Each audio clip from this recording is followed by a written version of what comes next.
Budget కేటాయింపులపై తీవ్ర అసంతృప్తి వ్యక్తం చేశారు పెద్దపల్లి ఎంపీ గడ్డం వంశీకృష్ణ. ఇది పూర్తిగా పొలిటికల్ బడ్జెట్ అని ఆరోపించారు. బీజేపీకి మద్దతు ఇస్తున్నారని 2 రాష్ట్రాలకు ప్రత్యేక నిధులు కేటాయించారని విమర్శించారు. సామాన్యులు, నిరుద్యోగులు, యువతను పట్టించుకోలేదని ఫైర్ అయ్యారు. టీడీపీ, జేడీయూ కోసమే బడ్జెట్ పెట్టినట్లు ఉందని కేంద్రాన్ని విమర్శించారు పెద్దపల్లి ఎంపీ. కామన్ మ్యాన్ గురించి అస్సలు ఆలోచించలేదు. కేవలం బీహార్, ఆంధ్రప్రదేశ్ వాళ్ళు ఏదైతే బీజేపీ పార్టీకి మద్దతు తెలుపుతున్నారో ఆంధ్రప్రదేశ్కి స్పెషల్గా 15,000 కోట్లు అలాట్మెంట్ చేయడం జరిగింది. ప్రత్యేకంగా ఈ సంవత్సరానికి ఒకటే. బీహార్కి కూడా ఇన్ఫ్రాస్ట్రక్చర్ డెవలప్మెంట్ ఖర్చులు అని చెప్పేసి వాళ్ళకి బడ్జెట్లో పెద్ద అలాట్మెంట్ చేయడం జరిగింది. కేవలం పొలిటికల్ బడ్జెట్ ఇది.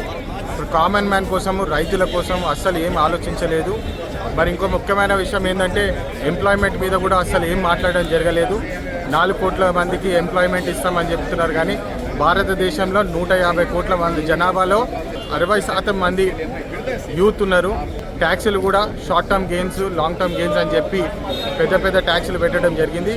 ఈ బడ్జెట్ అసలు టోటల్ ఫ్లాప్ బడ్జెట్. కేవలము ఆంధ్రప్రదేశ్, బీహార్కి చేసిన బడ్జెట్ అని చెప్పి